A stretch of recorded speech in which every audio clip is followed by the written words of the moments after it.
Good morning, नमस्ते। अभी हम क्योंकि देहरादून थे तो देहरादून से अब हम जा रहे हैं केदारनाथ की तरफ। टाइसन को मैं फ्रेश कराने के लिए नीचे उतरी हूँ एंड आज हम सोनप्रयाग तक पहुँचेंगे, जो कि है यहाँ से 277 किलोमीटर दिखा रहा है, अप्रॉक्स इतना ही है। तो वहाँ तक पहुँचेंगे एंड वहाँ रुकेंगे और फिर अगले दिन केदारनाथ के लिए चढ़ाई करेंगे। ठीक है, तो ये रहा टाइसन। टाइसन है ये जो उतरा हुआ है नीचे, ये चेक कर रहा है कि दीदी क्या कर रही है। इस बार ना मेरे साथ साथ मेरी मदर भी आई हैं, बैठी हुई है गाड़ी में। उन्होंने कहा कि उनको साथ में जाना है कि भाई फिर पता नहीं कब मौका मिले, तो इस बार हम अपनी मम्मा को भी लेके जा रहे हैं। ये नहीं पता कि गाड़ी में ही रुकेंगे या फिर होटल में जाएंगे, क्योंकि टाइसन के चक्कर में भी होटल मिलना थोड़ा मुश्किल हो जाता है। कैंप तब भी मिल जाते हैं, तो वहाँ जाके देखेंगे। अभी तो ज़रा इसको फ्रेश वगैरह करा के आगे निकलते हैं। आज तो नानी ने टीका इचके भी लगाया है। ये बात अलग है कि वो छाइड में लग गया टीका, ये तक टीका नहीं लगाने देती टीका। अभी हमें घर से निकले हुए अराउंड 3 घंटे हो गए हैं। हमने 82 क्रॉस किया है, 82 गाँव है एंड कोड़ीवाला तक हम आ चुके हैं। अब क्या बोलते हैं, अभी थोड़ा टाइसन को ना नीचे उतारा है हमने। रास्ते में 82 में पराठे वगैरह खा लिए एंड अब यहाँ से हम श्रीनगर जाएंगे। श्रीनगर में मेरे को ना एक्चुअली अपना लैपटॉप बैग ना रखवाना है, तो हमारे रिलेटिव रहते हैं, तो उनके हाथ में वो बैग दे दूँगी और फिर हम वहाँ से सोनप्रयाग निकलेंगे। क्योंकि पेड पार्किंग में खड़ी होगी गाड़ी यार, तभी मैं रिस्क नहीं लेना चाहती कि सामान गाड़ी के अंदर है ना, कुछ ऐसा इम्पोर्टेंट। कल अराउंड ना 7-8 बजे के लगभग हम त्रियोगी नारायण पहुँच गए थे, पर उसके बाद थक गए थे, तो उसके बाद रिकॉर्डिंग वगैरह हो नहीं पाई। और सुबह अभी ना हम त्रियोगी नारायण जी के मंदिर होके आए हैं, तो अभी आप इसके बाद जो आप क्लिप्स देखोगे ना वो उसी के देखोगे। टाइसन को अभी नीचे उतारा हुआ है। नहीं यहाँ नहीं, नहीं नहीं नहीं नहीं नहीं, आ जा, आगे चलो। तो अब हम निकलेंगे, सुबह के अराउंड 9 बज रहे हैं एंड अभी यहाँ से ना सोनप्रयाग अराउंड 16-17 किलोमीटर्स है। वहाँ जाएंगे ना, फिर वहाँ पे गाड़ी छोड़ के फिर गौरीकुंड से हमें वो लेना है, यूटिलिटी जो होती हैं यहाँ से चलती होंगी शटल्स। फिर वो 5 किलोमीटर है ना, ये बोल रहे हैं कि जहाँ से पैदल चलने का है वहाँ तक 5 किलोमीटर है, वहाँ पहुँचेंगे। गाड़ी यहाँ हम रुके थे इस होटल में, 1200 रुपये लगे और 100 रुपये की चाय हमने पी ली। इस तरफ थोड़ा खाना ना थोड़ा सा महंगा हो जाता है, ज़्यादा नहीं, पर ये ना कि इतने ऊपर लोग इतना सामान लेके आते हैं तो बड़ी मुश्किल होती है। तो इतना तो बनता है कि 100 मतलब 10-20 रुपये एक्स्ट्रा ही मिलेगा आपको ना। यहाँ हम रुके थे ना, श्री लक्ष्मी नारायण है ना लॉज का नाम आपके, और यहाँ पे आप रुक सकते हो। 1200 रुपये किराया था।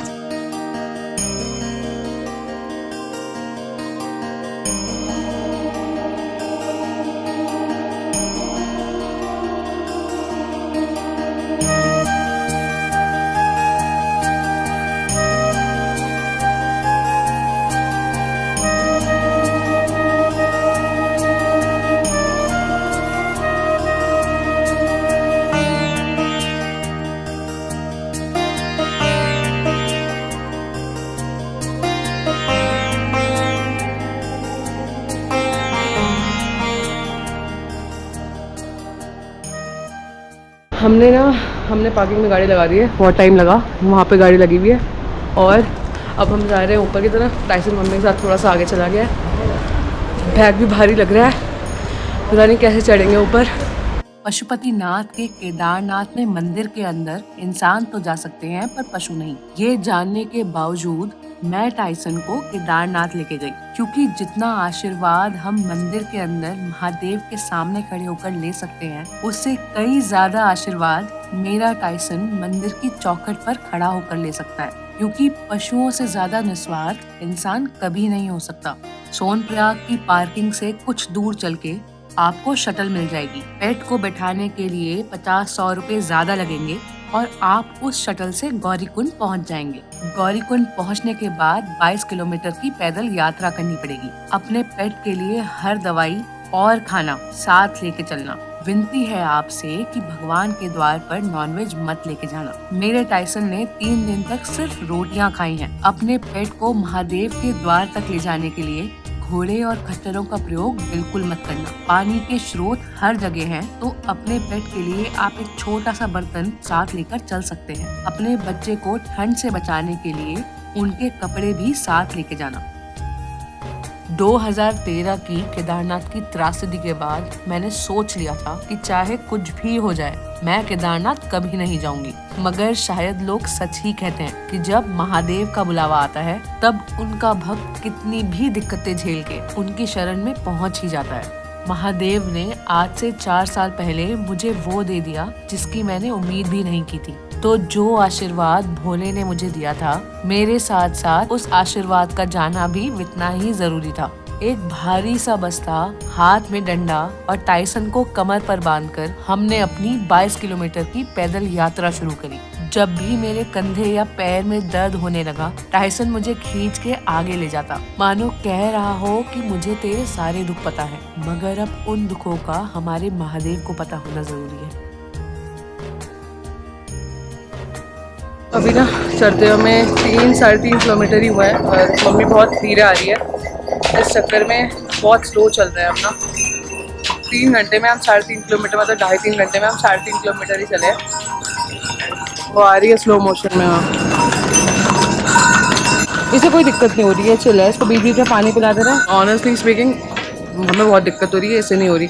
अब मेरे पास ना इतना बड़ा बैग भी है, दिख रहा है, और झोला भी पकड़ रखा है मैंने। ये आराम से आएंगे और ये आ रही है।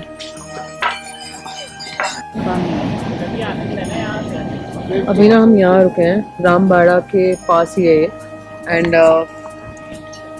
बज गए हैं अराउंड 6 बज रहे होंगे। थक चुके हैं पर धीरे धीरे चल ही रहे हैं। बैक अब दर्द करने लग गई है बैग उठाते उठाते। बट क्योंकि ना रास्ते में ना घोड़े खच्चर चल ही रहे हैं और लोग भी आ ही रहे हैं, ऊपर तक लाइट्स हैं। तो जहाँ तक जा पाएंगे आज वहाँ तक जाएंगे। फिर कोशिश करेंगे कि मतलब कल दिन तक तो एटलीस्ट बाबा के दर्शन कर लें। ये टाइसन, इसे थोड़ा रेनकोट पहना दिया यार, क्योंकि इससे ना थोड़ी ठंड ना अंदर नहीं जाएगी। ऊपर बैठा रखा है ऐसे, क्योंकि यहाँ से ना घोड़े आ रहे हैं बहुत तेज तेज और हमको कहीं रात में रुकना पड़ेगा। बट पॉसिबली 4 किलोमीटर ट्रैक अभी और करना है, जहाँ पे हमें बेसिकली कैंप मिल सकते हैं रुकने के लिए ना, जो गवर्नमेंट कैंप्स होते हैं या और कोई कैंप्स।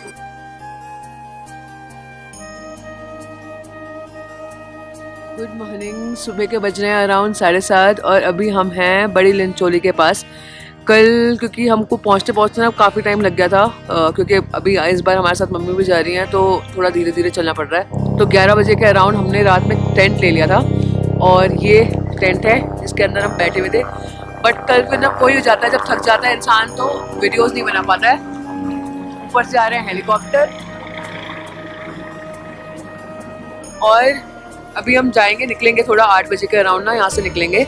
1000 रुपये का ना हमें ये टेंट पड़ा है और क्या बोलते हैं, वो भी इसलिए क्योंकि टाइसन भी था तो मैंने भी कोई नेगोशिएट वगैरह किया नहीं इस चीज़ के लिए। नहीं तो अब यहाँ पे ना क्योंकि ठंड शुरू हो गई है तो काफ़ी कम लोग आ रहे हैं कंपेरेटिवली, जितना नॉर्मली आते हैं उससे। आज तब भी शायद रुके हुए हैं क्योंकि वीकेंड पड़ गया है। ये टेंट और ये टाइसन सोया हुआ है, इसलिए तो अपनी पूरी नींद कर लिया भाई। ये मेरी मम्मी जो मरीजों की तरह ही सही पर पहुँच ही गई है यहाँ तक। अगर ये पहुंच सकते हैं तो भाई कोई भी पहुंच सकता है, बस धीरे धीरे आना, चाहे 2 दिन लग जाए पर धीरे धीरे चलना। रास्ता बहुत अच्छा नहीं है क्योंकि ना ये गोबर वगैरह रास्ते में पड़ा रहता है और साथ में ना गंदगी भी गीला वगैरह हुआ रहता है ना, तो स्लिपरी है जानवरों के लिए। मतलब घोड़े खच्चरों की हालत बहुत बुरी है, तो फिर तो क्या ही बोलना है। मतलब कि कोई नहीं चल पाते तो हम तो बहुत दूर की बात है। जैसे जो ट्रैक है ना वो रामबाड़ा एक जगह पड़ती है, उसके बाद से ना थोड़ी ज़्यादा खड़ी चढ़ाई शुरू हो जाती है। मतलब कि हम भी वहाँ से सिर्फ 4-5 किलोमीटर ही आए, बड़े लिंचोली के पास ही है हम, ज़्यादा दूर नहीं है उससे। और अभी भी हमको 8-9 किलोमीटर चलना है केदारनाथ जी के जो धाम है, मतलब कि टेम्पल में पहुंचने के लिए। पूरे टाइम हेलीकॉप्टर चल रहे हैं, लोग तो भाई हेलीकॉप्टर वगैरह में चले जा रहे हैं, बट हमारे पास भी जानवर है, हम भी नहीं जा सकते। और ठीक है, जब जा ही रहे हैं, फर्स्ट टाइम जा रहे हैं तो पैरों से ही जाएंगे। जब नहीं होगी हिम्मत तब हेलीकॉप्टर करके जाएंगे।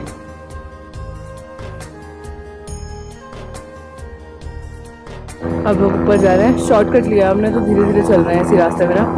हम ना सुबह चले थे अराउंड 8 और शॉर्टकट लिए हमने ना बीच में। अब तो अभी 4 किलोमीटर बचा है यहाँ से केदारनाथ और टाइम हो रहा है 10:30 आई गेस, और हम पहुँच जाएंगे 1 बजे तक मैक्सिमम। अभी भी शॉर्टकट से ही जाएंगे तो ईजिली पहुँच जाएंगे। अभी थोड़ा खाने के लिए रुके हुए हैं, यहाँ पे आपको पराठे, कहीं पे पकौड़ी और मैगी के अलावा नहीं, ऐसा कुछ ज़्यादा नहीं मिलेगा। खीरे वगैरह मिल जाते हैं, तो ऐसी तो कोई दिक्कत नहीं है, बट बहुत ज़्यादा वैरायटी नहीं है। जब मैंने केदारनाथ में एक लड़के को घोड़े से नीचे जमीन पर गिरते देखा, तब मुझे गुस्से और खुशी दोनों का एहसास एक साथ हुआ। गुस्सा उस लंबे चौड़े लड़के पर जो मेरा हम उम्र था मगर पैदल चलने में सक्षम नहीं था, और खुशी उस घोड़े के लिए जिसने ऐसे एक बेवकूफ को गिरा के उसे सबक सिखा ही दिया। केदारनाथ की 22 किलोमीटर की यात्रा में न जाने मैंने कितने ऐसे बेवकूफ देखे जिन्हें भगवान के द्वार तक तो पहुंचना है, मगर वहां पहुंचने के लिए ना अपने दिमाग का उपयोग करते हैं ना अपने पैरों का। जिस घोड़े और खच्चर पर वो बैठे होते हैं उसे चाहे लाख डंडे पड़ जाएं, वो चाहे 10 बार गिर जाए, मगर ये लोग अंधों के भांति अपने जमीर को खत्म करके भोले बाबा के द्वार तक खुश होके पहुंच ही जाते हैं। लेकिन ये भूल जाते हैं कि वो महादेव हैं। वो सब जानते हैं तुम उनके पैर छूने के लिए उन्हीं के बच्चे को कष्ट देने का पाप करके आ रहे हो, और फिर उन्हीं भोले से तुम आशीर्वाद की उम्मीद करते हो। गलत सिर्फ वो नहीं है जिन्होंने वो घोड़े और खच्चर पाल रखे हैं, गलत वो लोग भी हैं जिनकी औकात नहीं है पैदल बाबा के द्वार तक पहुंचने की, इसलिए इन बेजुबानों का सहारा लेते हैं। खुद नहीं चल सकते, मगर ना हेलीकॉप्टर लेते हैं ना ही कंडी, क्योंकि इन बेजुबानों की दर्द की कीमत हेलीकॉप्टर और कंडी के खर्च से काफी कम होती है। देव भूमि पर कदम रखने के बावजूद अगर अपने कर्म नहीं सुधारोगे तो नर्क का द्वार महादेव तुम्हारे लिए खोल ही देंगे।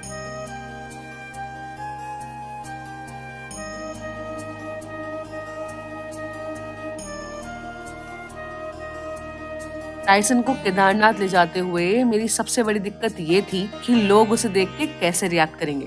लेकिन मैं भोले के द्वार जा रही थी, तो मुझे इतना पता था कि जो भी होगा मैं संभाल ही लूंगी। अचंभे की बात ये है कि केदारनाथ पहली ऐसी जगह है जहाँ टाइसन को लेके मेरी किसी से लड़ाई नहीं हुई। मानो महादेव ने टाइसन के ऊपर अपना हाथ ऐसे रख दिया था कि जो भी टाइसन को मिला उसने टाइसन को प्यार ही किया। पहली बार था कि टाइसन को किसी ने मीठे बिस्किट दिए और मैंने मना भी नहीं किया, क्योंकि जो प्यार और आशीर्वाद टाइसन को लोगों से मिल रहा था वो उन 4 बिस्किट से ज्यादा मीठा था। छोटे बच्चे से लेकर बूढ़े इंसान तक टाइसन को वहाँ देख के खुश थे। कोई टाइसन के पिछले जन्म के अच्छे कर्मों की बात कर रहा था तो कोई टाइसन को चार्ली बुला रहा था। टाइसन ने मन मोह लिया था लोगों का, और शायद लोगों का इतना प्यार और आशीर्वाद ही वजह है कि 22 किलोमीटर की पैदल यात्रा टाइसन आराम से पूरी कर पाया।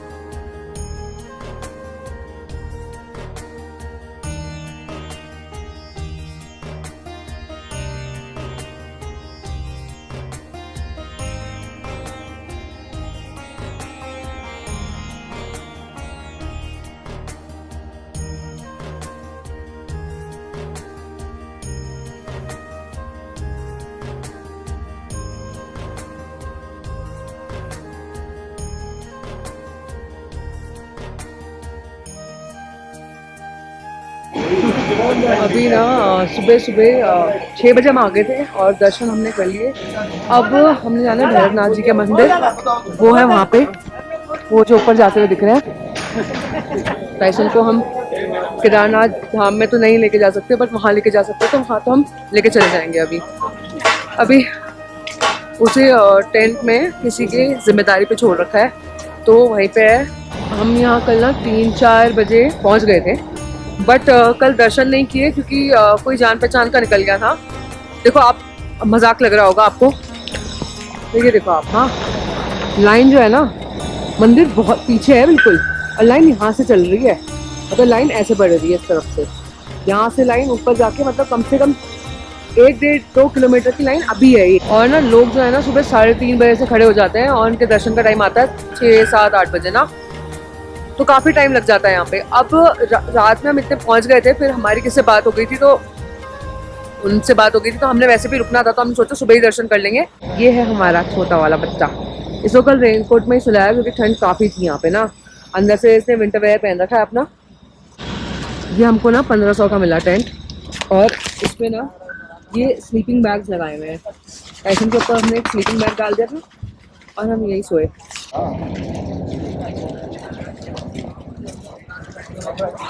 कितना तेज भाग रहा है। क्या है यार ये लड़का, क्या है। बस बस बस।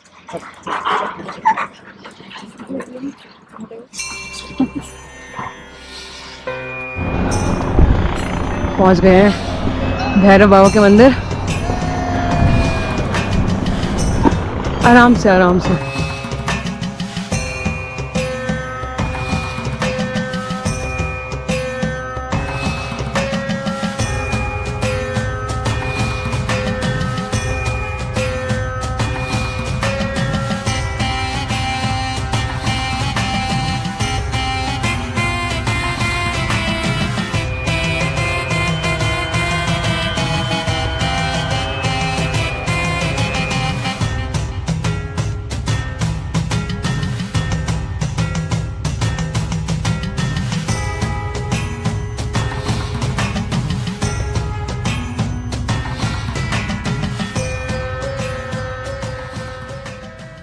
केदारनाथ की यात्रा सरल बिल्कुल नहीं है, क्योंकि कंधे के बोझ से ज्यादा एक भक्त के दिल पर दुखों का बोझ होता है। मेरा ये मानना है कि एक इंसान भगवान से खुशी से ज्यादा दुख से जुड़ा हुआ है। टाइसन बिना किसी तकलीफ के भोले के द्वार तक पहुंच ही गया। आखिर कैसे ना पहुंचता। मेरे भोले का भोला भक्त निस्वार्थ अपने भगवान से मिलने गया था।